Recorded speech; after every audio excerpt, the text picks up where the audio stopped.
Good morning বন্ধুরা। আজ 28 December রবিবার। আজকের সকালের বরাক তথা সমগ্র আসামের গুরুত্বপূর্ণ খবরগুলি হলো: নতুন বছরের প্রাক্কালে খারাপ খবর। আগামী 31 ডিসেম্বর থেকে আর অনলাইনে কিছু অর্ডার করলে পাবেন না। 31 ডিসেম্বর থেকে অচল হয়ে পড়বে অনলাইন ডেলিভারি পরিষেবা।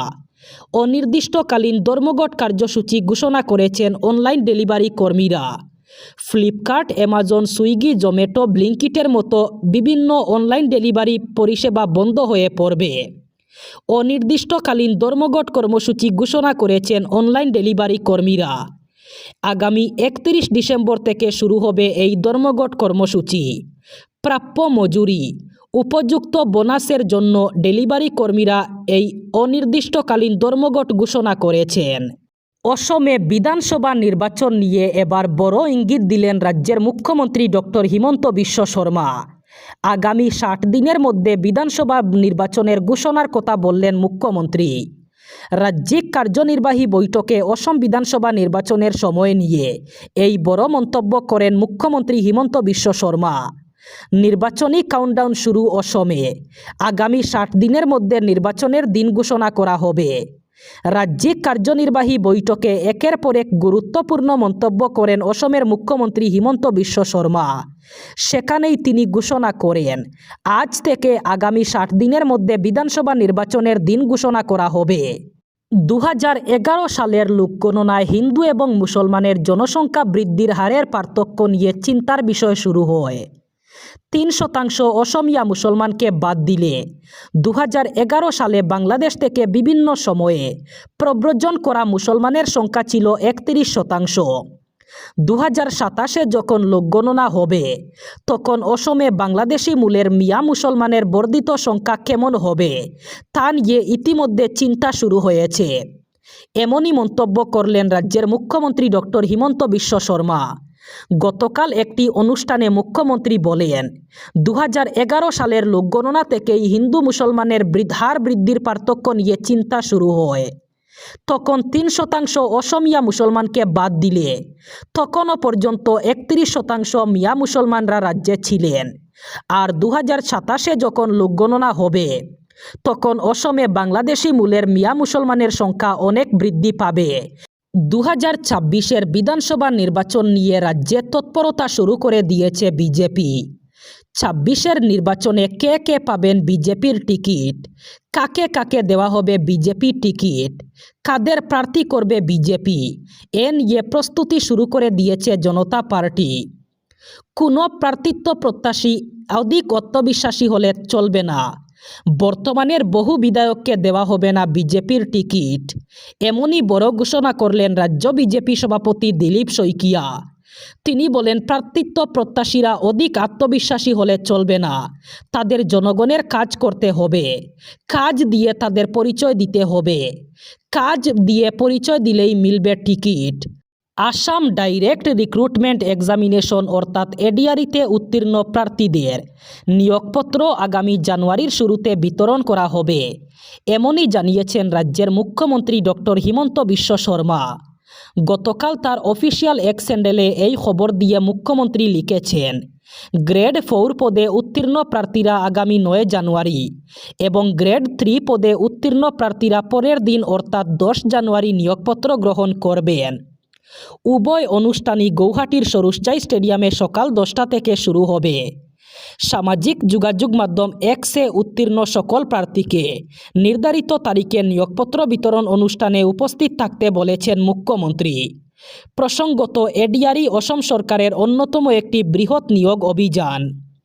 এর মাধ্যমে বিভিন্ন সরকারি দপ্তরে প্রায় 1.5 লক্ষ শূন্যপদ পূরণ করা হয়েছে এবং হচ্ছে।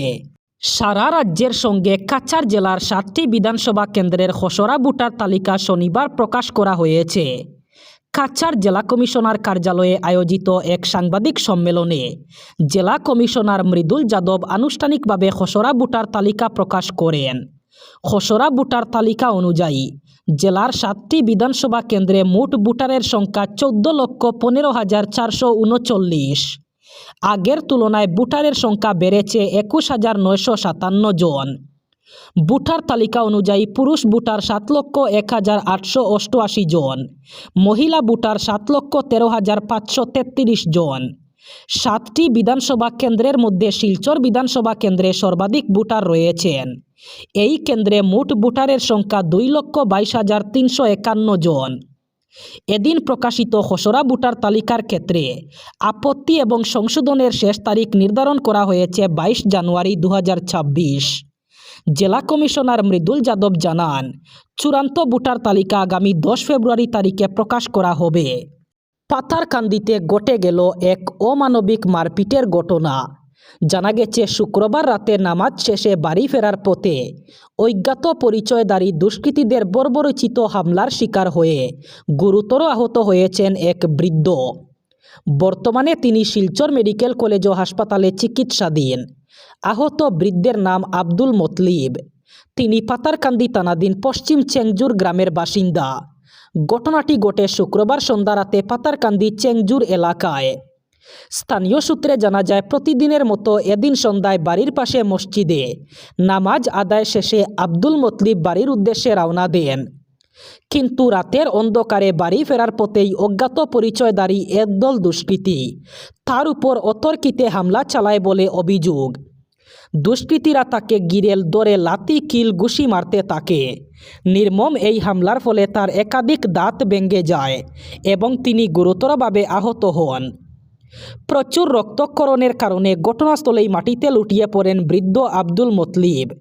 তার চিৎকার শুনে এবং ঘটনাটি জানতে পেরে স্থানীয় লোকজন দ্রুত ঘটনাস্থলে ছুটে আসেন এবং তাকে উদ্ধার করে প্রথমে পাথারকান্দি হাসপাতালে নিয়ে যান।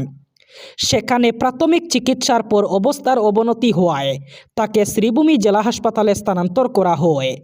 শ্রীভূমি জেলা হাসপাতালে কর্তব্যরত চিকিৎসকরা পরিস্থিতি পর্যালোচনা করে উন্নত চিকিৎসার জন্য প্রয়োজনীয়তার কথা জানান এবং রাত প্রায় 4টার দিকে তাকে শিলচর মেডিকেল কলেজ ও হাসপাতালে রেফার করেন। এই নৃশংস হামলার ঘটনায় গোটা এলাকা জুড়ে চরম উত্তেজনা এবং চাঞ্চল্যের সৃষ্টি হয়েছে। নিরীহ এক বৃদ্ধের উপর এই ধরনের হামলায় স্থানীয় বাসিন্দারা তীব্র ক্ষোভ প্রকাশ করেছেন। এবার বরাক উপত্যকার 3 জেলার আজকের আবহাওয়ার খবর। আজ 28 ডিসেম্বর রবিবার বরাক উপত্যকার 3 জেলায় ঠান্ডা বেশি থাকার সম্ভাবনা। আজ শিলচর কাছাড়ে সর্বোচ্চ তাপমাত্রা থাকবে 24 ডিগ্রি সেলসিয়াস এবং সর্বনিম্ন তাপমাত্রা থাকবে 13 ডিগ্রি সেলসিয়াস।